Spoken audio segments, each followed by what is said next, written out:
Minsan, may isang batang tumayo sa paanan ng paltok. Sa sinag ng bukang liwayway, una siyang nangahas mangarap. Nagpursige. Nagsikap siyang abutin ang rurok ng tagumpay. Ang munting batang yun, lumaki na.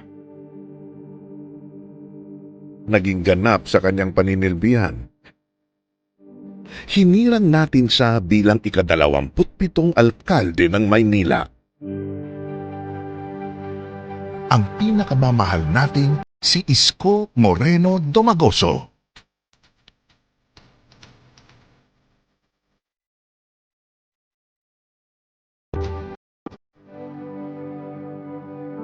Hindi po niya kami tinuturing na iba.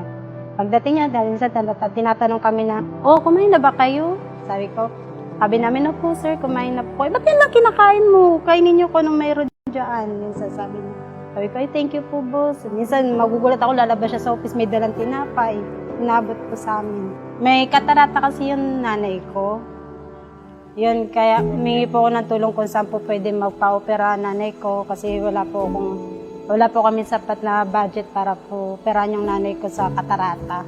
Kaya humingi po ako ng tulong kay Mayor Isko. Na-assisan naman po ako hanggang sa gumaling na po yung nanay ko, okay na po siya ngayon. Si Yorme po is sobrang bait po talaga, napaka down to earth. So hindi po man namin siya nakakausap ng personal. Yun nga lang po talaga na starstruck po kami sa kanya.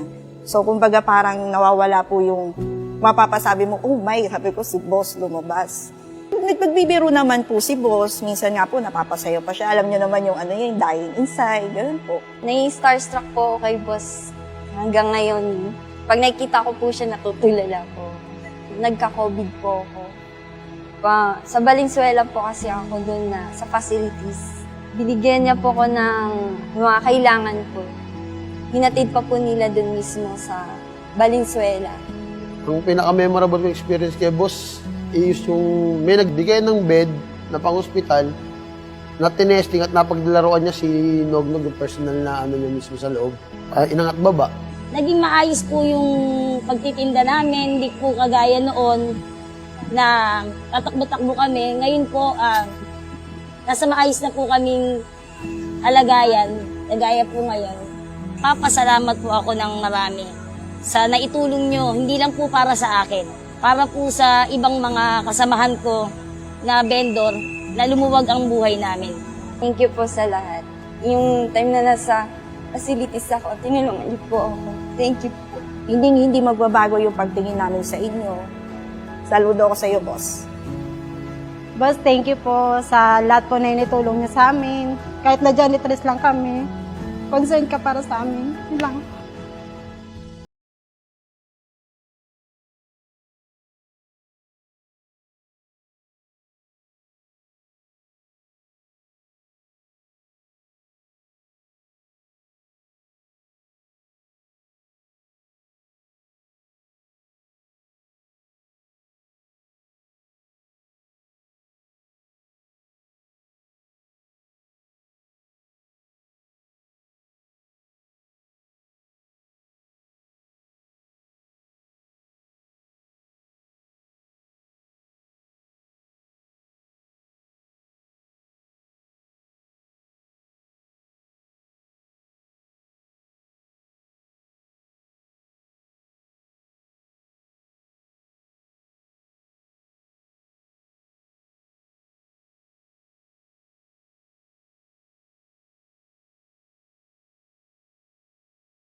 Narinig ko po ang pangalang Yorme. Isa lang po yung tumatatak talaga sa isipan ko. Siya po yung man of the universe. Kasi po, siya po talaga yung nakagawa ng lahat ng mga bagay na imposibleng mangyari. Pero pinatunayan po niya sa short span of time, nagawa niya lahat ang mga imposible. Wala po siya po yung mayor na hindi nagtanong kung taga Manila ba siya. Ang sa kanya, tanggapin nyo. Pag nangangailangan ng tulong, tanggapin nyo sa Maynila. Na-stroke ako noong December 2020. So as of now, ito, under therapy ako ng Santa Ana Hospital of Physical Therapy and Robotic. Kompletong facilities nila, kaya dito ako nagpa-therapy. At maganda sa kanya, open ang Santa Ana. Hindi katulad sa ibang lugar. Even though ako, taga-Pasay ako. Okay na okay dito sa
Akin tong model house ni Yorme. Dati ang natirahan ko, ginagapangan po kami ng daga. Sabi ni Yorme sa akin, nanay, alagaan mo to kasi sa'yo na po to. Yun po, nakakaiyak ako, yakap ako ni Yorme sa taas. Anak ko, nagpapasalamat po ako sa kanya talaga. Malaking pasalamat. Ang dami niyang natulungan mga mahirap, katulad sa akin na isang mahirap, isang solo parents.